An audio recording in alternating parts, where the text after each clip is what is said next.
Welcome back to a special episode of Wilhelm Productions Podcast. Today, I'm sitting down with a YouTube influencer, a podcaster, an author, and a clothing designer, Sean G. Thank you so much for sitting down with me in the Big Apple. Yo, Mitch, what's up, man? How are you, man? How's your day been? I'm good, man. All my days are good, man. Whenever I wake up, all my days are good. You have a unique respect for each and every single one of your days. Without a doubt. I've realized I don't know what it is. You have shifted so much in your life that you put gratitude on everything. Any one of your posts I see, you're thankful for what you have. You're thankful for the people in your life that do you good. And it's really cool to see someone who's genuine. Hey, man, gotta have an attitude of gratitude, man. You know, makes my life much easier. Yeah. Than complaining about what I don't have and what has happened to me, and I just got to look at the good parts in my life, man. Absolutely. So what I kind of want to do is I want to step into your story. Let's do it. Where did you start? How did you get into influencing? I know you've had plenty of experiences along the way. What makes you today? Why do you want to inspire? Why do you want to give back? Well, I'm going to answer all those questions. How I got into it. When I got out of prison in 2016, as a way to cope with the serious change in my life. Before I went to prison, I was a millionaire. I had a $1.2 million net worth. Really? $400,000 a year income. I was a licensed real estate broker. I had 9 rental properties. Caught a federal case. Ended up losing it all, going totally broke, and having to go to prison. So I did about 16 months in the feds. When I got out, it was like it was a culture shock. You know, I was homeless. I was living in a friend's basement, and as a way to cope, I began to write. I began to chronicle my days and journal. And then when I looked up, I had a notebook full of writings, and I decided to publish it. And you can get my books on my website at gumbypublishing.bigcartel.com. And I figured the best way to promote the book would be to shoot a YouTube video, get 3 million views, sell 100,000 books, get my $1 million back, and fade off into the sunset. But that didn't happen. Did the video. I think it got like about 11 views, and I just kept posting and then, you know, my YouTube channel grew, and that's how that went. But as far as inspiring people, man, I don't make videos to inspire nobody. I don't set out to inspire anybody. All I really do, Mitch, is just tell my story, man. Okay. And just be myself. Now, that it seems to inspire people, but I don't set out to do that. Okay. Well, I think people look up to individuals who are willing to be authentic when they've messed up, and looking back at themselves and going, you know what, how can I improve? You know what, here were my shortcomings. This happened. Maybe I got a little greedy here. Maybe I made a bad choice here. Whatever that is. That's the biggest challenge. How did you get over the self-reflection part of having to come out of rock bottom and make something of yourself again? Well, you got to be real with yourself, man. You know, I became a millionaire. I think I was about 38, 39, you know, and by 45, I had lost it all. And some people would put a pistol right underneath their chin. If something like that happened to them, or go jump off a building. And, you know, it was a traumatic situation. And then I ended up going to prison on top of that after losing everything, custody of my son, the whole shit. And when you're sitting by yourself in prison, there's no more fronting. There's no more, you know, there's no tailor-made suits. There's no $3,600 Hickey Freeman suits. There's no the $30 cigars. There's no first-class trips. on the flight, Right. you fucked up, and then that was really like the first time in my life that I couldn't run from me no more, man. So instead of running from me, I ran toward me, and I started this whole another relationship with myself. Wow. That's really amazing. Do you think that now, having gone through the toughest time in your life and coming out of it and showing that you can find success is the reason why people are inspired by you?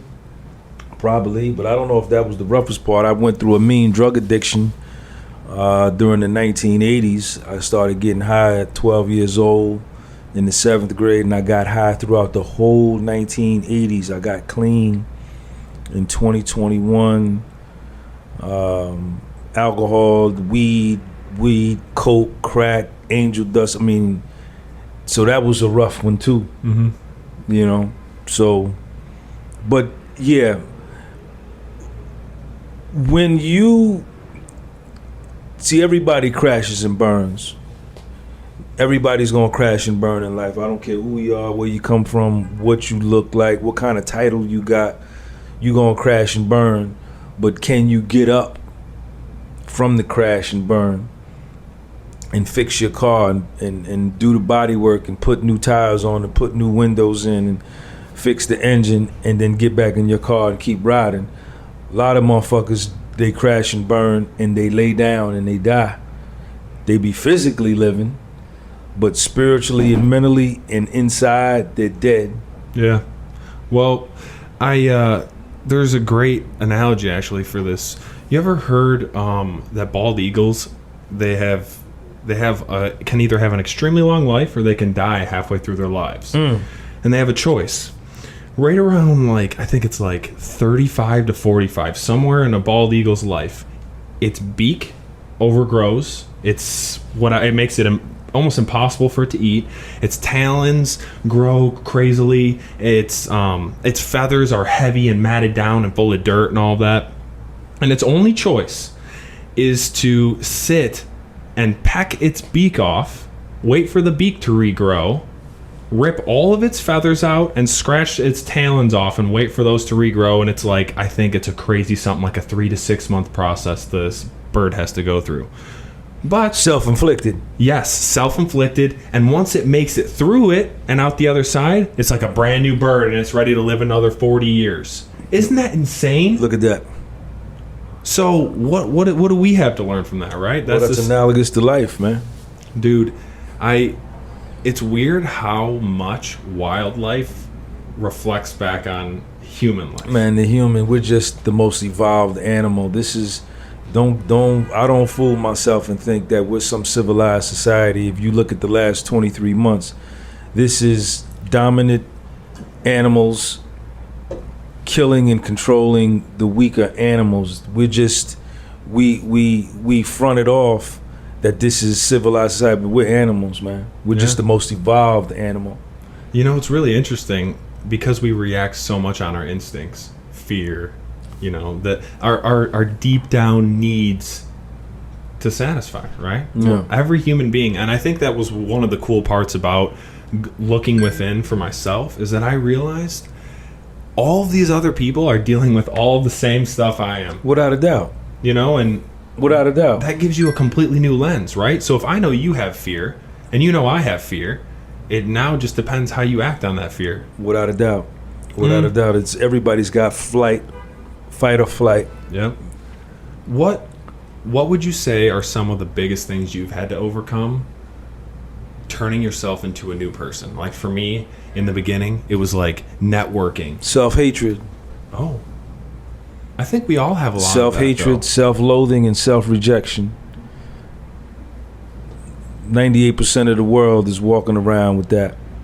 It's only a few that have got the courage and the balls enough to really dig themselves, and because you got to go back and sort through that childhood trauma, and nobody wants to do that. It's too painful. But for me, my story was self-hatred was the thing that every time I crashed and burned, I could tie it to self-hatred. Now, what exactly do you mean by self-hatred? Not liking yourself. on a deep level that I can sit in this room, I can really be hating myself, and I can sit in this room and I can go around in the world and say, yo, I love me, and front it off, but does my behavior reflect that? Does my behavior, do I really, do the thoughts in my mind reflect that? Do I tell myself I ain't shit on most days and that I can't do this and I can't do that? Or do I wake up telling myself, yo, I got an attitude of gratitude and I can do anything I want because I'm that motherfucker? You know, two entirely different trains of thoughts. One is self-hatred, one is self-love. How did you make that shift from one to the other? Obviously, it might have taken some time, but what were the big pivoting points for you changing from, man, I hate myself, basically, to the mindset of abundance? You got to crash and burn. I had to crash and burn. And look at myself at 45 years old sitting in the federal prison and said, Sean, something's wrong with you, man. Something's wrong with you. And then I had to go back and deal with those childhood traumas and shit that happened to me when I was a child, that I had always said it was my fault, this was my fault, that was my fault. And then when I looked at it, I said, Sean, none of that was your fault. And I had to forgive myself.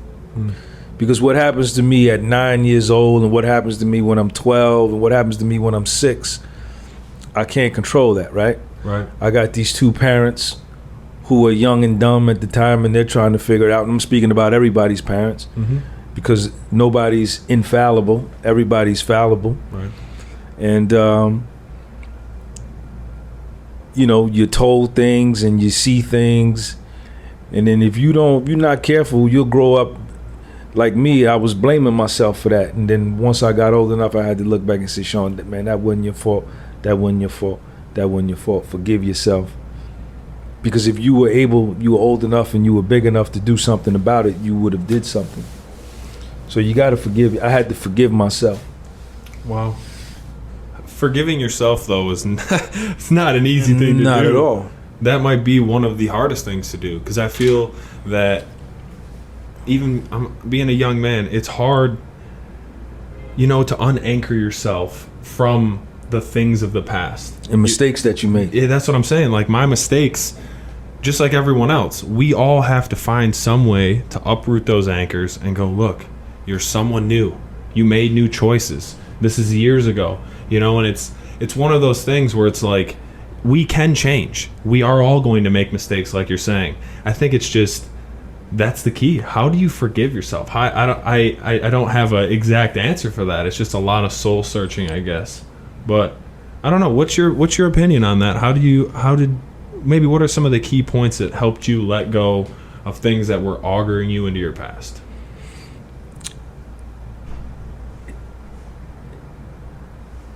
You know, you have to understand, I had to understand that I can't run from my story. My story is who it is. Like, I am who I am. I'm this unique individual. And ain't no sense of running from my story, my mistakes. I'm a sum total of all my experiences, everything that has happened to me. This makes me who I am. And a lot of times, you know, the hard parts are the things that make you better. But, you know, forgiving myself, man, was, you know, I just had to apologize to myself. And instead of being my number one enemy, I had to become my number one best friend, man. I had to develop a love affair with myself. And it's crazy how I did that in the joint, man. It's crazy how I did that in the joint at my lowest points. But sometimes, see, because when my bank account, when my TD Ameritrade stock account said $656,000 and I had $275,000 in my checking account and I had $8,000 in rental property income coming in, it was hard for me to look at myself and say, something's wrong with you, Sean. Right.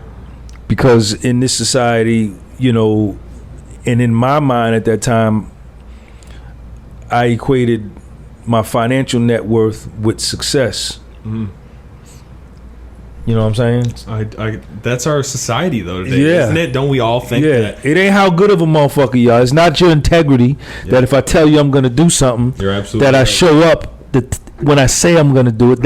That's not value. Yep, you're absolutely right. You could be a piece of shit motherfucker, but if you got 200 million in the account, I'm gonna worship you. More people are gonna worship. It's crazy.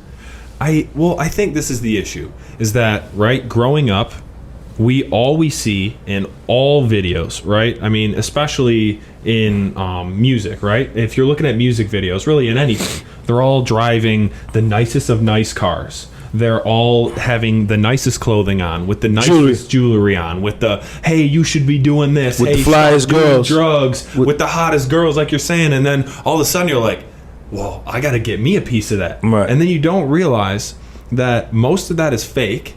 And on top of it, that is a half of a percent someone's lifestyle. And then all that's rented. The cars are rented. The jewelry's rented. The girls are paid. You know what I'm saying? You know what I learned about rich people the most from interviewing individuals?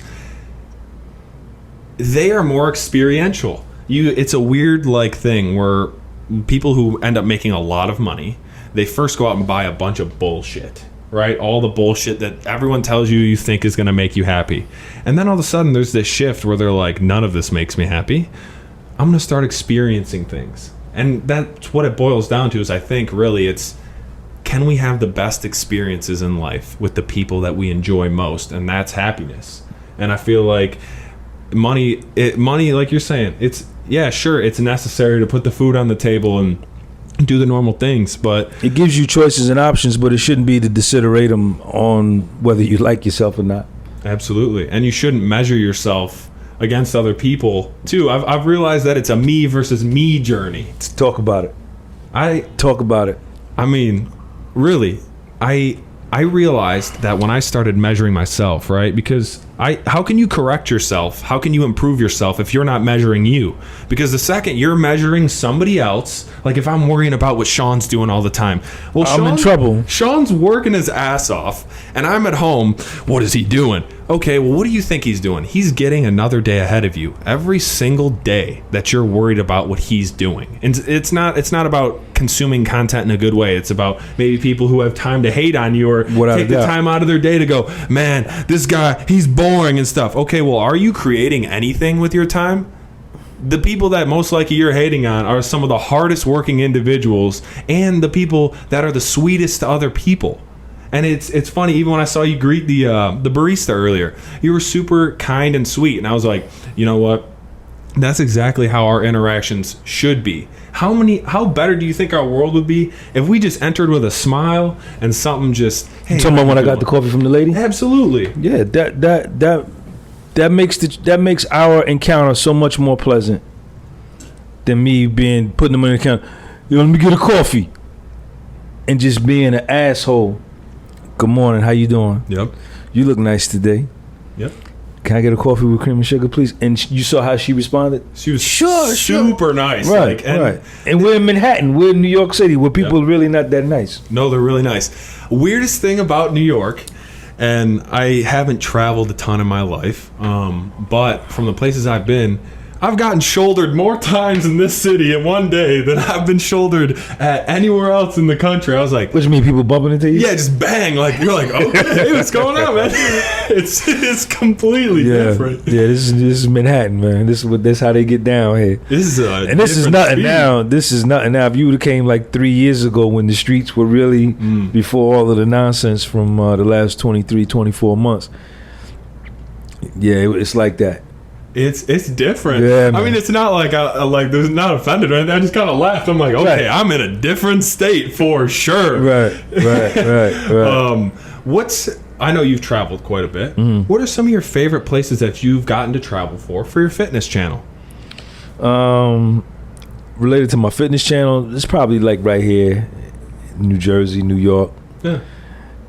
You know, people tend to get a kick out of me going into these parks in these rough neighborhoods, the South Bronx, Harlem, Brooklyn, Jersey City, Newark, New Jersey, Patterson, and interviewing just random people that I don't know. Yep.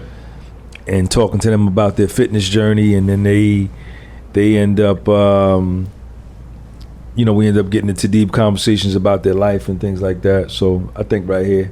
Well, I think it's really cool because you use fitness as a starting point, right? You find that common ground. And I think that's the most important thing to building a relationship with anyone. You immediately find the common ground with them. And then all of a sudden, someone, once their guard goes down, they're open to all kinds of conversations. And then you really get to know who someone is. Yeah. So if you really want to know people better, start by being kind. And it's funny, it was a book by Dale Carnegie. It's How to Win Friends and Influence People. And I read that a while ago. I don't know if you've ever read it. I've heard of it, never read it. It's worth a read, but the basic points are: smile at people, remember people's important things. Like, for example, me and you sit down, I'll never be able to build a relationship with you if every time I'm like, Sean, how's it going? Hi, Sean, that's all I got. Instead, I'm like, hey, how's your kid doing? How's your all the sports games? Or how's this going? Or how's that going? Like, you actually care about the people that you're talking with because you actually listened. And that changes people's entire demeanor towards you. And I've noticed that book has helped me build so many relationships because it's not like a fake shift, like oh, this is just to BS people. No, it's like all of a sudden you start paying attention to things that you wouldn't have necessarily paid attention to. And I think that's the cool part about some of the things that I've read and gotten out of books is that one idea can change your whole life. Yeah. Seriously, and I've had that happen to me many times. Are you a big reader at all? Do you like to read? Oh, yeah. What do you like to read then? Because obviously you're a deep dude. I'm a huge reader, man. I love to read. I'm a scholar, man. I'm not a gangster. I'm a scholar. I love to read. Reading improves your vocabulary, expands the mind, expands your imagination, sharpens your conversation. It's just all the way around. I don't get to read as much because I'm super busy with what I'm doing with my platform and whatnot. But I'm a huge reader. I think that reading has been one of the most game-changing things for me when I first started. I think reading is something important to do consistently over time. But I think when you're first learning anything, you should immerse yourself in as much as possible. So, like, anytime I want to learn a new subject matter, for example, last year I read 40 books. So in 2020, I read 40 books. What were you doing, right? And of those 40 books, they were on finance, philosophy, human behavior, all the things that are important to becoming my type of books. A well-rounded person, I think. Because it's the character, who you are, and what the pieces you're putting together are who you become to the world. So, and like coming out of rock bottom and stuff, you kind of, I've had the same experience, obviously different experiences, but you kind of tear yourself apart and you go, you know what? I don't have enough gratitude here. You rip that out and you put something new in, and then it's kind of cool because like we don't realize how much influence you have over who you become. Because I've realized no matter what, life is going to happen to you, however it chooses. It's how you react to it that will get you the best outcomes. Because if you react in an unsavory way, I mean, how many times has that happened to you? Maybe you go off the deep end about something made you mad, and then you get like an extra hour or two of BS. You don't get the time to solve that. Instead, if you reacted appropriately, maybe no reaction is the right reaction. How many times have you, like, for example, maybe from prison, I'm sure there's many times where, like, that's the ultimate training ground for understanding people. You better believe it. Yeah. So what have been times, do you think, that have really benefited you from whether you were in the joint or even out here in real life? In terms of what? In terms of being able to react appropriately in times where it actually may have saved you big. Yeah, man. Yeah. You know, one of the things, you make adjustments because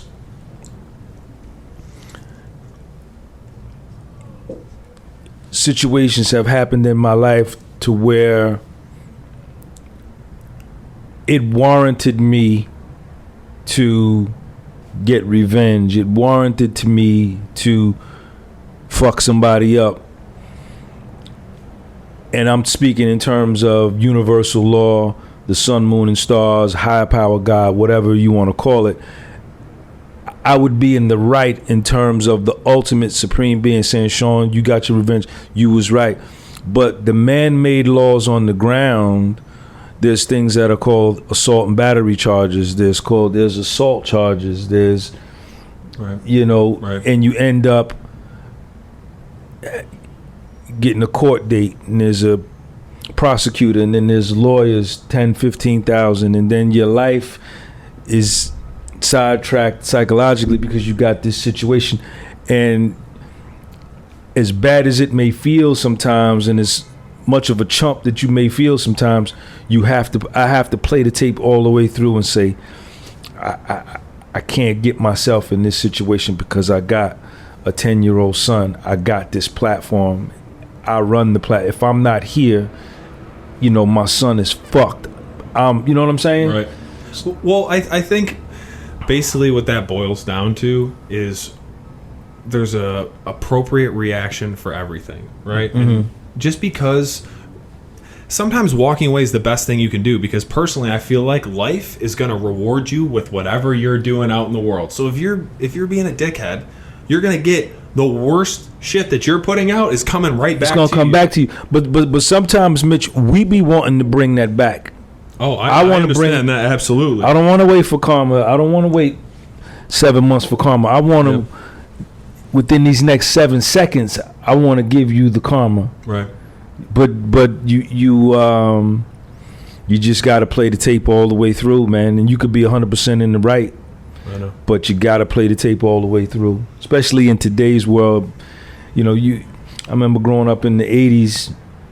You could have a fist fight with somebody, and nobody had their phone like recording it and then uploading it. You know what I mean? There wasn't cameras on every corner. It's really, really hard to.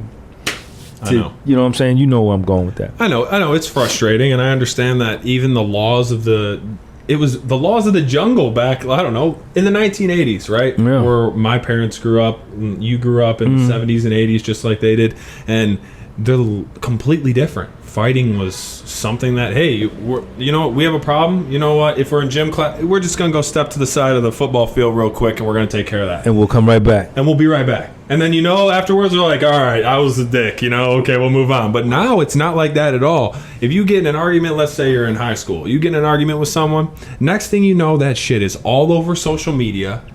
The BS story about it is out there, too. It's not even what really happened. And people repost it. This one you got 18 people that have posted something about one incident from 18 different perspectives, and it's all a lie at that point. Yeah, it is. There's no true story at that point, because what happens in today's society? If you have enough bullet points of information out there, everyone can say that you're a liar. No, that's not true. This is true. Well, this is true, and that's not true. And I mean, in real time. In real time, and we can even edit Wikipedia. Like, you want to know how funny this is? Really?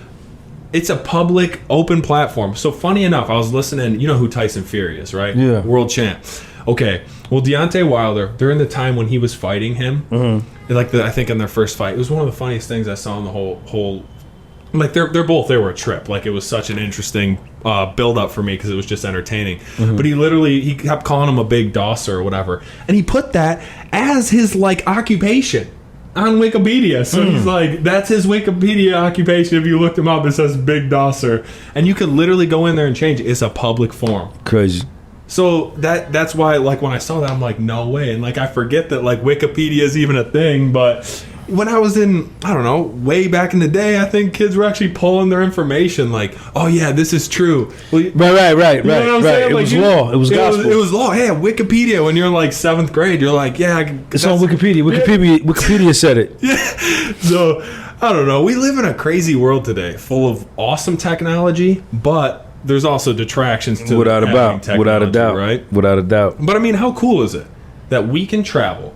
All for example, for this podcast, you just need a couple of things of equipment. I made it all here with a backpack and a carry-on with all the equipment I needed. And you can upload this when we're done in the next 45 minutes, it could be up and beamed around the planet. How crazy is that? That's an awesome thing, man. But isn't that cool too, that really what that means is that your influence, you have infinity influence potentially. What's the number of users on the internet? Probably more than 4 or 5 billion. Right. Because we got 2 and some change billion users just on Facebook alone, which I guarantee you there's more people that have access to the internet than Facebook. You know, so it's just it's really it's interesting because we are literally one click away from the entire world, basically, or half the world, and that's billions of people. Yeah. So what I thought was brilliant that you started your YouTube channel for your books and all that kind of stuff is that you never know what this could turn into. I met Sean in California for another business or venture. 2 years ago. This was before Corona. Yep. This was in 2019, before Corona. January. No. This was December because this is right around January 20. No. This was December. December 19. Yep. That's what it was. It was right before Christmas and stuff. So we met you. I had a business partner at the time, and we met him on the beach. We struck up a conversation, and he ended up he was filming people. He only had 3,000 subscribers at the time, and when I recently looked at your channel in the last year, I was blown away. Yeah, 83,000 now. Wow, man! Like your hard work really paid off. Thank you, man. And I can respect you for making it this far because how many people would have just fallen off? Oh, Corona happened. You know what? Maybe it's time to try something new. Like you stuck it through the crap phase, and now you're getting some reward back for all your hard work. How did that feel, man? It feels good, man. And they censored my channel. They shadow banned my channel. I did a couple of videos talking about what's been going on for the last 23 months, and without me expressing the word here on this joint. And they shadow banned me, man. They took subscribers from me, knocked my views down, and I really probably should have somewhere close to about 200,000 subscribers at this point. I believe that as well. This is the one thing I don't like about YouTube or any of the type of censorship out there is we're all people. It's just an opinion. Why are you scared of someone's opinion? If their opinion's because they got an agenda. I know, but isn't that pathetic? Yeah, it's crazy. That it's irregardless. And it happened like that. I know. It happened within the last 18 months. But yet, you still almost have 100,000 followers, and you're still grinding, making content all the time. And man, I can really respect that. I think the only way to become successful is by taking the shots of life on the chin in a good way. Yeah. What good things do you think? What good creative adjustments did you have to make out of getting shadow banned? I started another YouTube channel, a podcast channel. Okay. Where I do, I mostly go live. Okay. I mostly go live on my podcast channel. It's the Podcast with Soul. If you want to find me on YouTube. I also have another YouTube channel called Sean G, SEANG. Hey, don't worry. All of the links for everything, books.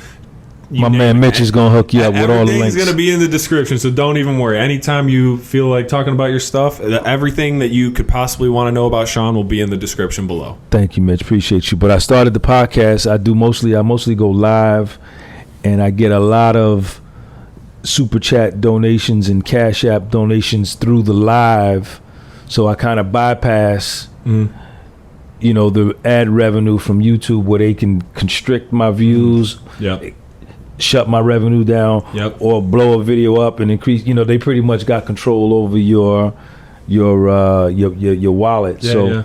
I started the other podcast channel, and I started a Patreon channel. The Patreon channel was Soul. Is there any other platforms out there that are potentially going to compete against YouTube in the future that hopefully... Without a doubt. Because they pissed a lot of people off with that, man. Yeah. I'm all about freedom of speech. I want everybody's voice to be heard. I don't care who it is. You should never have to throttle down someone's stuff. If people like your stuff, it's because they organically like your stuff. And honestly, you should take that as a compliment.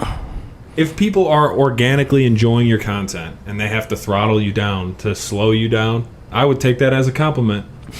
Yeah, you could look at it as a badge of honor that you got the balls to say what it is you want to say in spite of what is going on. You could definitely look at it that way. Well, this is the thing. For me, I don't know about you. We have a choice. You can either look at what's going on in your life negatively, or you can look at it in a positive light.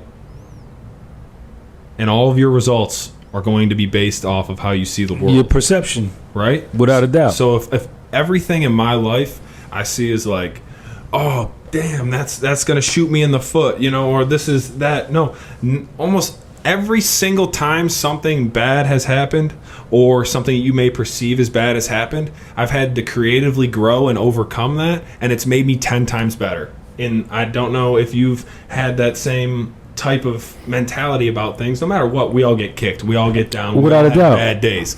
But in the end, when you make it through the process of getting over that next hurdle, you are better for it 10 out of 10 times. That's right, because you got the wisdom and the learning experience from it.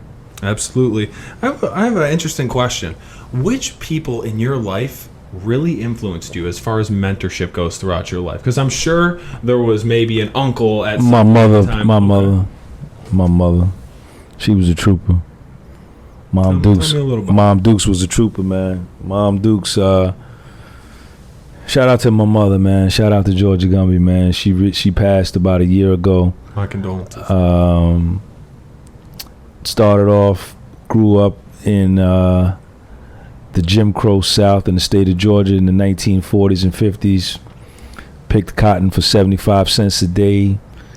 Went to segregated schools. Came north, moved to New Jersey in the early 60s. Worked in factories for like 90 cents an hour, and then she became a nurse's aide, making about $1 an hour. Studied, worked, became a LPN, a licensed practical nurse, studied, went to school, became a registered nurse, and just took her situation to where she was making over $100,000, put me through college,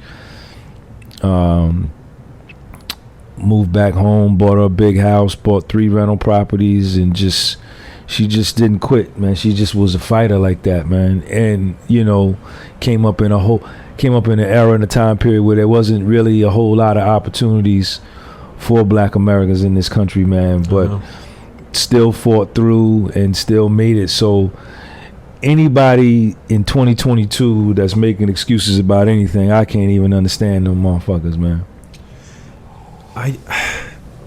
That was my mom Duke, so she was the strong. Yeah, man. Strong, man. Yeah, that's why I hustle the way I hustle, man. No doubt. Seriously, that's what I was thinking while you were saying that, is like, clearly that rubbed right off on you, man. Yeah. I mean, yeah. But okay, this is the in between, right? Like, you can either grow up and have to work really hard for the things you get, but you become a pretty great person if you shoulder the things in the appropriate without a way. doubt.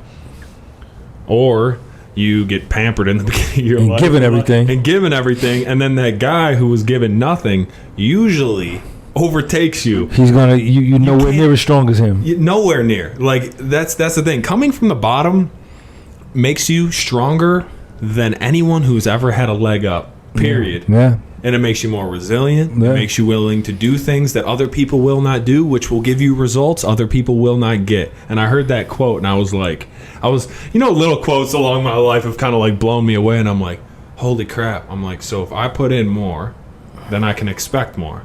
And not always, but because, like, another thing too, growing up, that kind of, like, you're supposed to work extremely hard. But I think that in the beginning, when you're young, you just work really freaking hard. You don't necessarily work smart. Mm-hmm. So when you put the two together, and you put really hard work and you put smarts together, how effective you become, it's pretty amazing, actually. Without a doubt. When do you feel like you kind of got your life streamlined to the point where because I know before, obviously, you went to prison and all that kind of stuff. What was starting your business? It was selling mortgages, correct? No. I'm an accountant. I have an accounting degree, and I have a master's degree in finance. So okay. I'm a real estate man, really. Okay. Yeah. Do you have any current real estate? Or No, I'm broke now. I don't got no money. I'm broke now, but real estate is always going to be there. I'm really not sure how the real estate game is going to play out. As you've seen over the last 23 months, the powers that be in the government have the ability to do eviction moratoriums, and pretty much people can stay in your property and not pay your rent. Right. And when you got these types of things where they can lock down at will and open up at will and re-lock down, and it kind of makes you a little nervous about investing in real estate. No, I know. I think in real estate right now, it would have to be the right deal to invest. It'd have to be a tremendous amount of equity in it for me. Or the right timing. So like recently, I've been currently doing a deal where it was for a short amount of time. They tie up your money and then you get X amount of dollars back at the end of the term or whatever. And for me, because it was quick, wasn't so bad, right? I personally, I don't know. We are on shaky ground. Who knows? Nobody knows. Who knows? We're printing money like crazy. I think we printed something like in 2020, we printed like 20 to like 30% of our money supply. Some crazy number like that because we're just printing money out of control. $9 to $11 trillion, man. That's why gas prices is $3, and I just got a gallon of gas for $3.27 here in New Jersey. I have a truck back at home. To fill up my truck, it went from like $45 to like $85. Yeah. If you go back 24, 25 months to a previous situation, gas here in New Jersey was $1.90 a gallon. Now it's $3.30 a gallon. I mean, I'm sure there's a lot of push and pull and the reasons why those things have happened. Because like you're saying, the government has a lot more control, or the Federal Reserve, which is kind of like a leg of the government, basically, has a ton of control over how the money works. Without a doubt. Right? Yeah, so they are the money supply. Rates, they set how much money we're printing, you know, I mean, and who knows? Right? Who knows what's going to happen? All it would take is a little bit, like, we have so much debt and we're just printing more of it, you know? I mean, we're getting challenged by China with their economy that's been growing, and who knows what's going to happen. I feel like we're in, like, a weird point in history where, you better believe it. Anything, and yet I feel like something crazy could happen. Without a doubt. And I think even the ones that, the powers that be, who we speak about, the names you just mentioned, they don't even really know. They just everybody's guessing at this point. You're right. You know, the way things are going. We've never been here before. We've never, like, for example, our market crashed Corona, right, for like less than a month. And then like 3 months later, we were back to making all-time highs, right? Yeah. And before that, we haven't had a recession in years. So what if the next one that comes is the biggest, baddest, and way worse because we've kind of just shirked stuff down the road? Yeah, yeah, and people were unemployed, and like you say, the S&P 500 was making new highs, and the NASDAQ 100, and you're giving money to people to stay home and not work. It was an interesting time, like you say, to be alive. Yeah. I mean, the one cool thing is I like took a picture of it. I'm showing my kids one day, the government paid me. So I just took a picture of the check that we got. I'm like, this is like something that's never going to happen again. Yeah. So for me, like, we literally are living in history. And that is kind of cool, right? I mean, but I don't know if the people that, like, for example, let's say you went through World War II, were you thinking, hey, we're living through history, this is super cool. You know, like, I don't know. Like, I don't know if there were people saying that. But I see chaos and opportunity. I see them going hand in hand. So when things are getting blended up, it leaves opportunities without a doubt for people who may not necessarily have been able to get through before. Right. Now new doors and opportunities are presented. Without a doubt. And people that are being inflexible and are incapable of adapting to the new way get crushed. Absolutely. I read your second book, and you talked a little bit about the stock market and trading and different stuff like that. What are your interests in the market? Do you trade options? Do you just I'm just straight options trader. I do I trade mostly the Russell 2000, the IWM, and I play around with some options in Apple, Tesla, Netflix. And do you like long-term options better? Nah, I'm a day to swing trader. I'm pretty quick with it. Yeah. Okay, that's interesting. Personally, I haven't had the greatest luck just regular trading. I've tried options trading. I've tried it all, honestly. It's very difficult. It is very difficult, and it's very involved, and there's tons of different variants. Right? Yeah, so it's not easy. No, but it's a really interesting subject because I got reading on finance a ton last year, and I was like, I had no idea this was even out there. Like, not very many people know even what options trading is. They don't realize that, there's futures ETFs that trade contracts. It's really interesting because I didn't know that these were what the products really meant, and so I thought that was really cool. What made you interested in options trading over regular stock trading, or even right now you can be trading cryptos or NFTs, or what's your interest in that? I took a course downtown down at the World Financial Center at the CME, at the CME building, and it was an options course. Okay. And I had been up to that point just trading strictly equities, and I went down and took that, and then I just fell in love with it, with the leverage, and and that's pretty much all I do.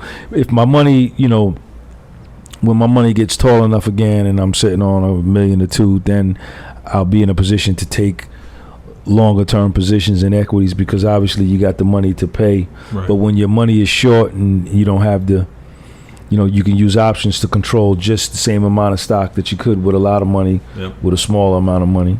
Well, actually, if you don't mind, explain to my listeners a little bit about what options contracts are. I don't want to do that because I'm not really that good at it. But options contract, one option contract controls 100 shares of stock. Yep. So if you got a stock that costs, say you got a stock that's trading for $100, right? And to buy 1,000 shares, it's going to cost you 10,000, right?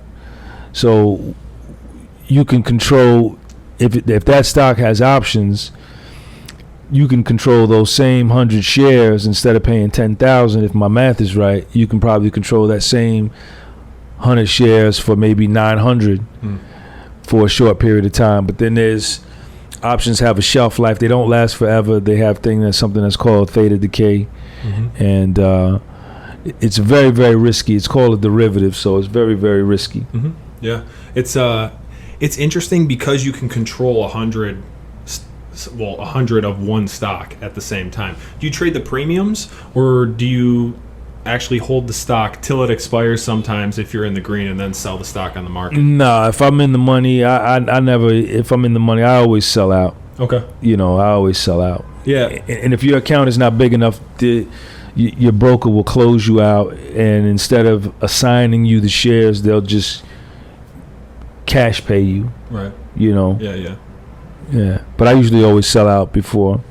Yeah, no, I was just curious because that's what, from my readings, most options traders do. They go, why would I deal with all that extra crap, having to buy them and then sell them back to the market, right? Right. No, and pay broker's fees and all that. Yeah. So, no, I was just curious what you do with it. That's all. Yeah, I get rid of them. What are your thoughts on the crypto market? Have you paid much attention? None at all. Craziness that's going on there? Yeah, I hear a lot about it every day. I hear a lot about Bitcoin, but I don't understand it. I really don't want to understand it.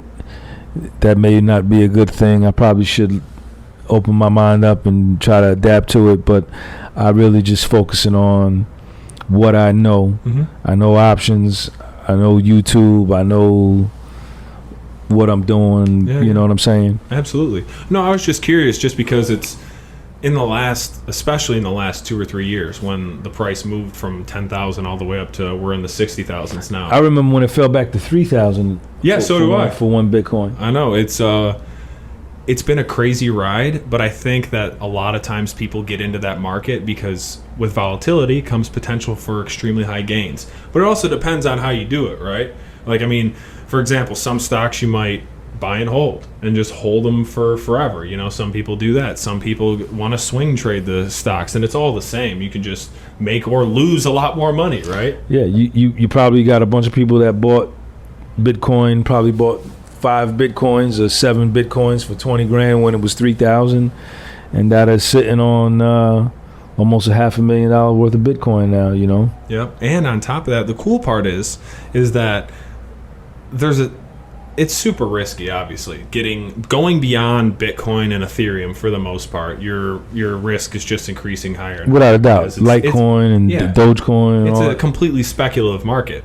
But like, for example, something like Dogecoin or SHIB, which SHIB went up over 1,000% in the last month. Look at that! Imagine. I've never even heard of that. Yeah, it's just got listed on Coinbase a couple of weeks ago, maybe almost a month ago now.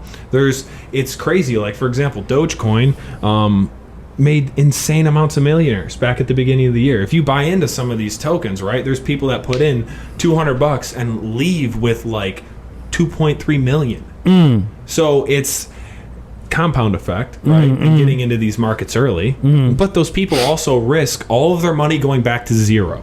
Without a doubt. So I don't know. Like, so I feel like some of our portfolio should be risky and have the potential for gains, but I also realized too, I heard this, I can't remember who I was listening to an interview over, but they were talking about wealthy people like to preserve their money. So they'd rather earn 3%, let's say, and I'm not including inflation, right? Because if you're earning 3% on your money, you're losing money right now if it's just sitting in an investment.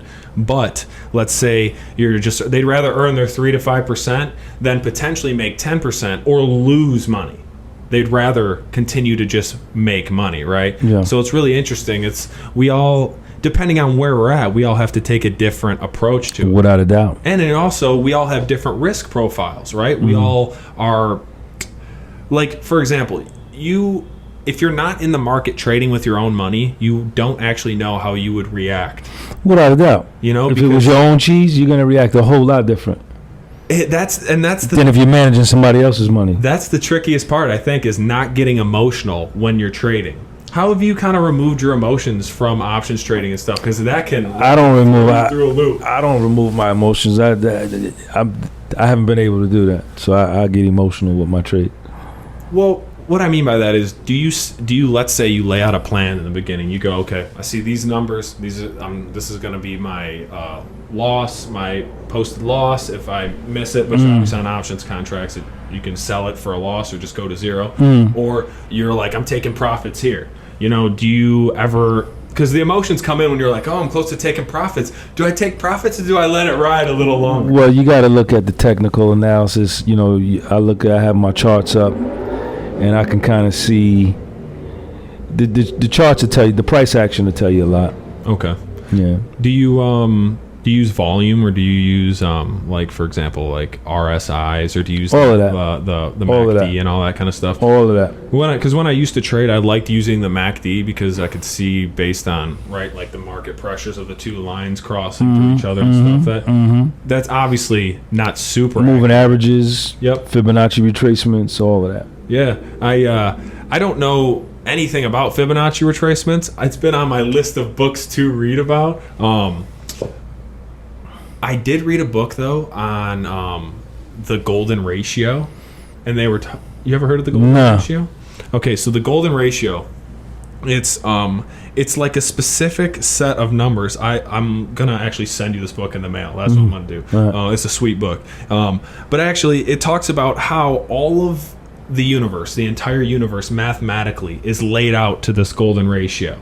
And if they literally, it's all based on proportions of these different numbers and Fibonacci, all this kind of stuff. Obviously, I'm not explaining it super well. I've heard that. But it's super interesting that if you were to boil it all the way down fundamentally, that this ratio is within all of like these huge famous painters, all kinds of stuff. Yeah. I'm familiar with that. My man was telling me about that. In the Fibonacci retracements, they say mimics that as well. Yeah. That's why I thought it was so interesting, because I didn't actually purchase a book on the Fibonacci retracements yet, but I was like, hey, this golden ratio book looks cool. And I realized that I was like, holy crap. Yeah. This is another realization I kind of came to in the last few years, is that everything is connected. Whether we see it or not, the more I've come to read and learn about things and different cultures and the different places I've been, I realize that we're all connected and that there's not as much different about us as we think there is sometimes.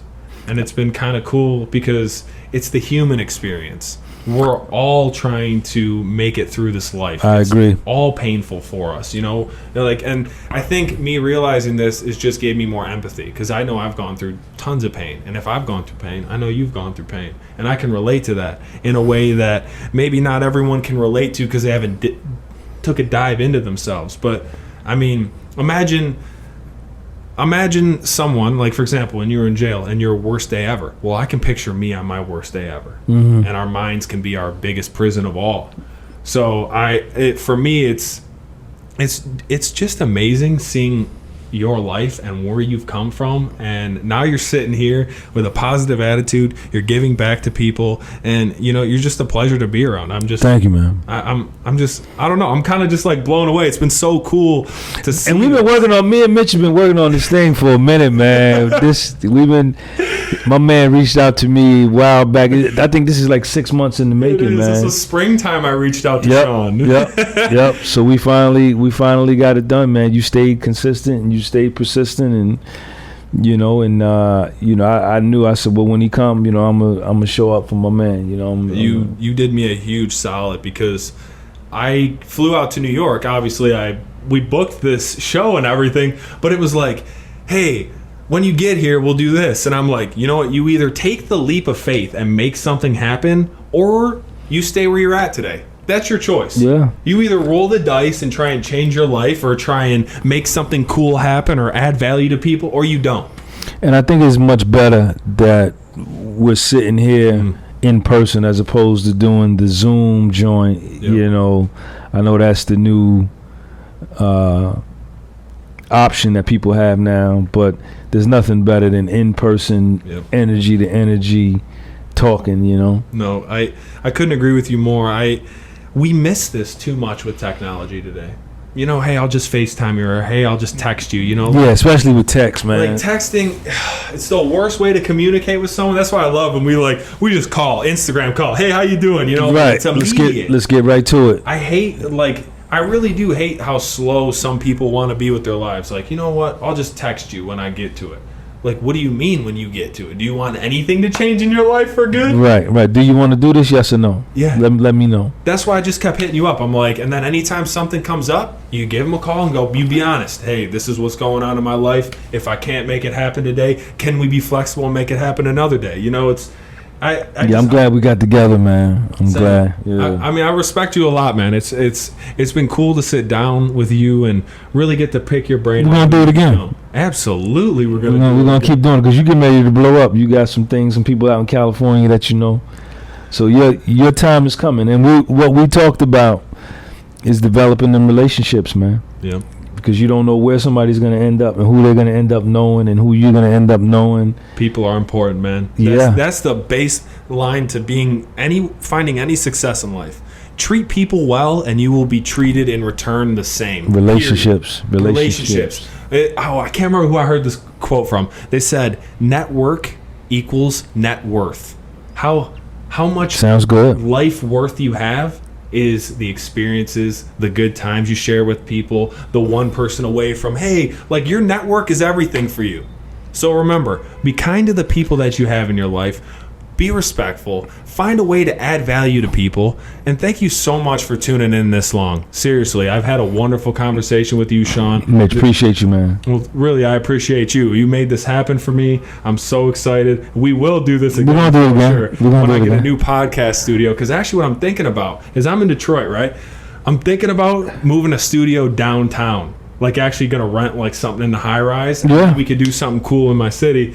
And I think that'd be really cool. I'll come out. I got some people in Detroit, so I definitely I'll come out to the D and chill with you. That'd be amazing. Well, thank you so much for everyone out there. I hope this content was amazing for you. I sure got a ton out of it. Thank you so much for being here. You got it, Mitch, man. You got it. Please like, share, and subscribe. And for everyone out there, have a beautiful day. Peace.